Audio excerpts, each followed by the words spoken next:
over the plan 5 times. I got the package, didn't I? We need a pickup. Hang on. Grab the line.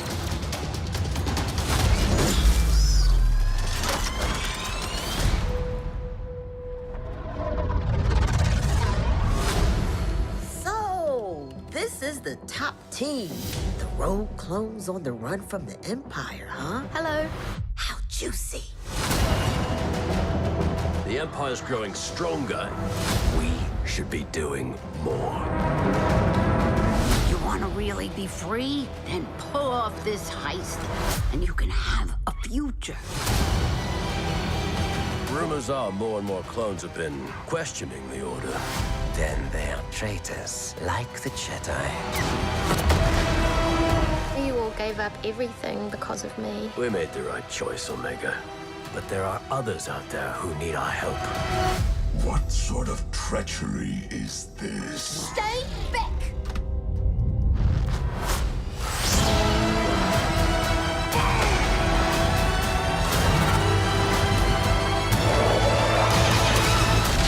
We are not the enemy. The Empire seeks to establish peace and order throughout the galaxy. Peace. Peace was never an option. We're soldiers. We do what needs to be done. Move. You know what makes us different? We make our own choices. What do you need, Rex? Any chance I could use you for a mission?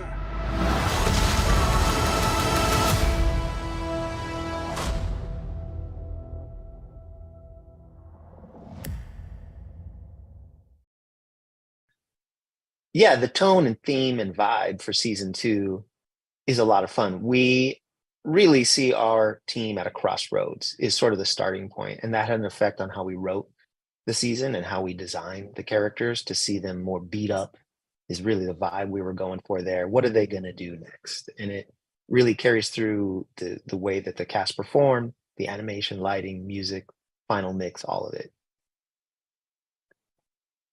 We are going to see several new characters throughout season 2. Some that we can't spoil, some that people have seen throughout the trailer, such as Commander Cody and Emperor Palpatine. And of course, Captain Rex, who we saw in season 1, also plays a part in season 2. And they all are, in a sense, vital to the path that the Bad Batch is taking throughout season 2, which, you know, shifts a bit from season 1. Yeah, the style of the Bad Batch season 2 is evocative of the Clone Wars, where we have a brushy texture to a lot of the surfaces. The way that we film these episodes is really more of a live action, has a live action sensibility for the type of lenses we use, the type of camera movement we use, which is something that we're also carrying forward from Clone Wars in season 1 of the Bad Batch. And in season 2, we look to push the fidelity just a little bit more of all of these things. At the beginning of season 2, we find the Bad Batch maybe 6 months from the destruction of Tupoka City. And right now, the Empire thinks that they perished in the attack. So they are laying low, staying off the radar. They're a bit more beaten up. Their armor's worn. They're going from gig to gig, just trying to sort of survive and make their way without making too many waves. But of course, because they're the Bad Batch and they always run into trouble and cause a scene, they start to get more on the radar of the Empire as they become more involved in the things going on throughout the galaxy. Yeah, that's a great question. We start the season, not only is a little bit of time passed, but the Bad Batch are essentially still doing missions for Sid and trying to stay off of the Empire's radar, because the Empire doesn't know that they're still alive, and the Bad Batch like that just fine.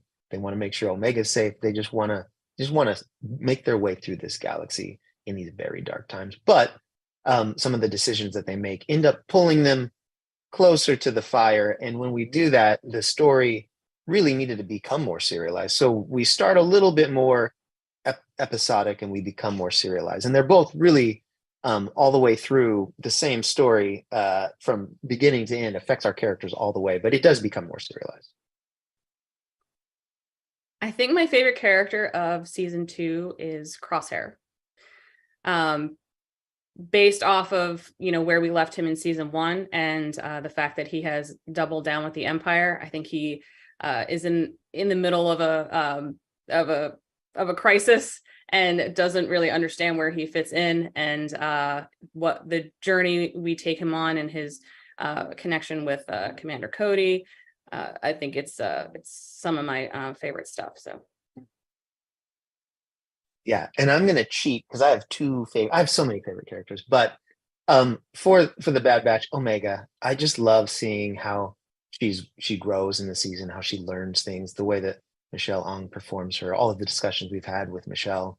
It's just such a great thing to see how she never gives up and has learned all these lessons, and has a heart of gold and is a guiding light for all of our team. But also cheating, another answer, Fee Genoa, new character performed by Wanda Sykes. So fun to see how Omega reacts to her, to see how she interacts with the rest of the team. We think the fans are going to really like her.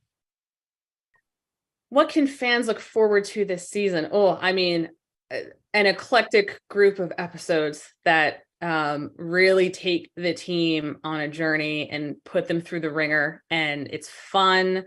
There's a lot of heart in there, and the guest stars that we have really serve the story and propel it, and yeah, I mean, so much that I'm excited for.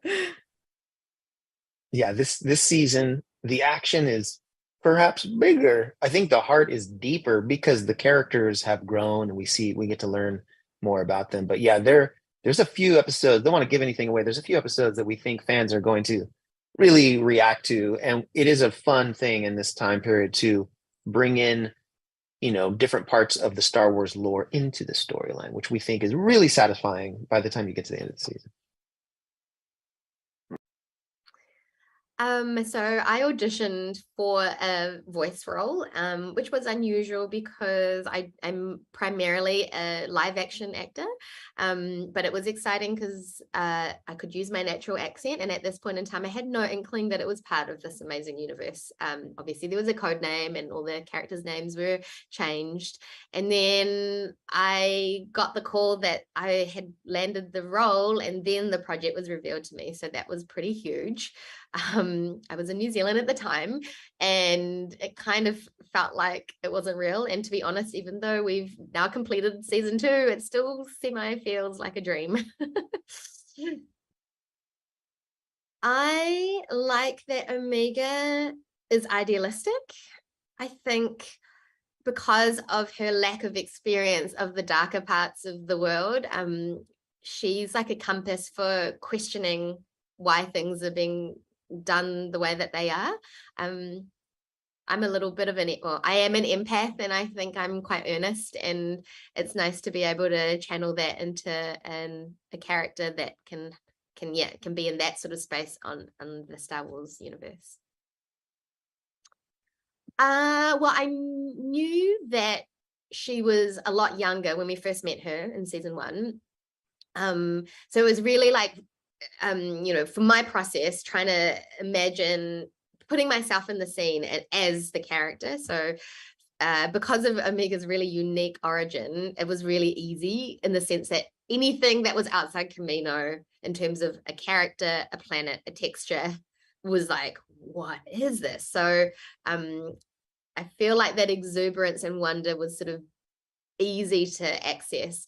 It's quite interesting in season 2, her voice changes a little bit. I don't have to sort of age down as much, and we got to play with a emotion that was a little more, I don't want to say petulant, but like where she disagrees more, and it gets a little fiery, and that was a new space as a voice actor for Omega for Omega to be fleshed out.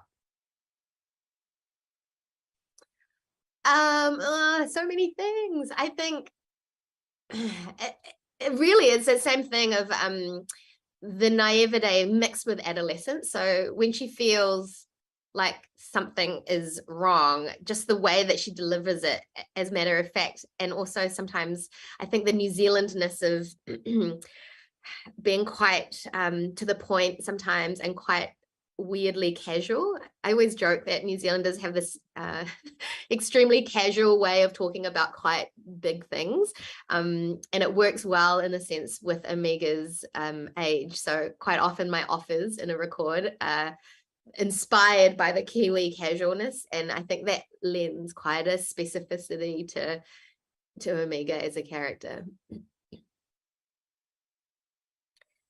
Yeah, Omega has changed quite a bit since last we saw her. It's been probably about 6 months. So from a physical point of view, she's older, her hair's longer. She's also got a whole new outfit. She's, you know, more appropriately dressed for missions.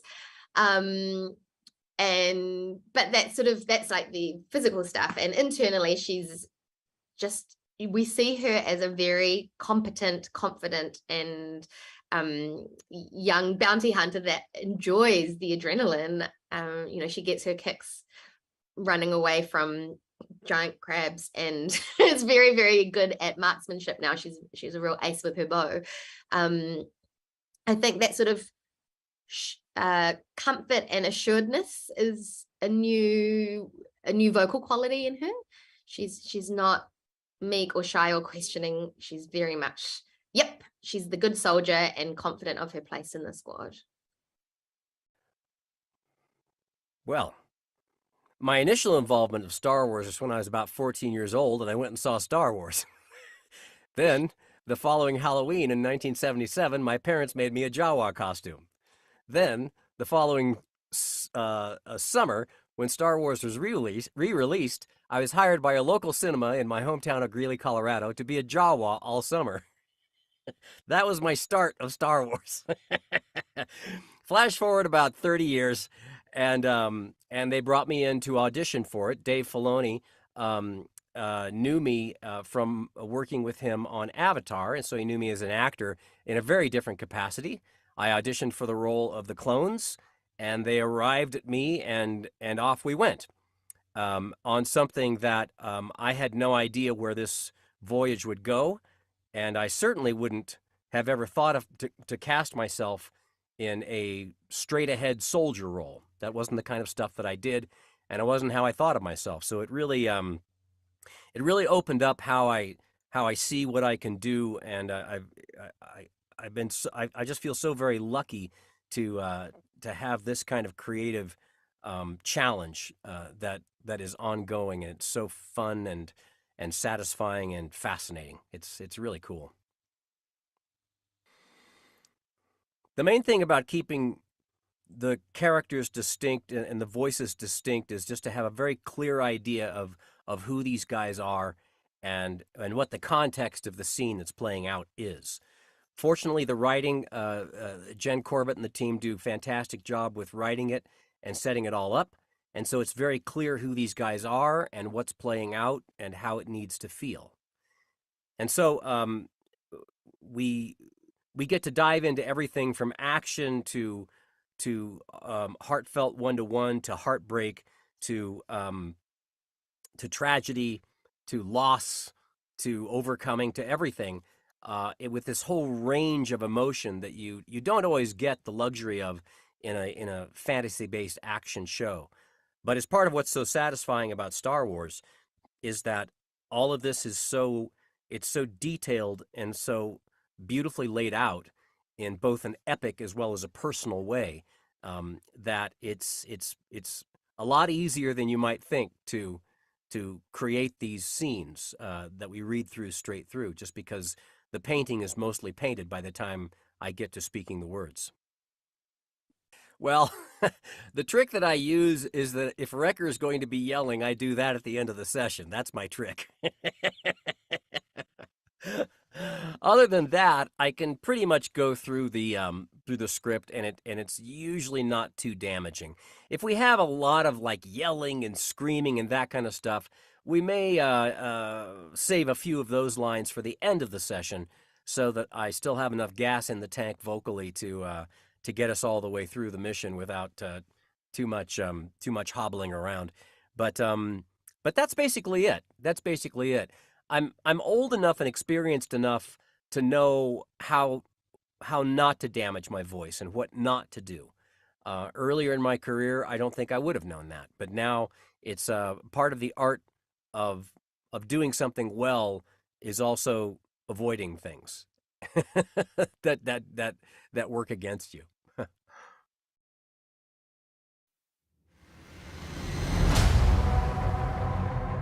You can buy your freedom. You can have a future. Isn't that what you're after? We're already free. Clearly, you're not paying attention to what's happening out there. It is time for a new era.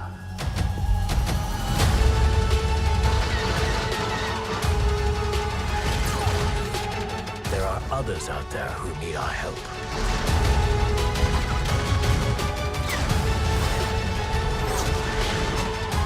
We'll take all the allies we can get. Let's go.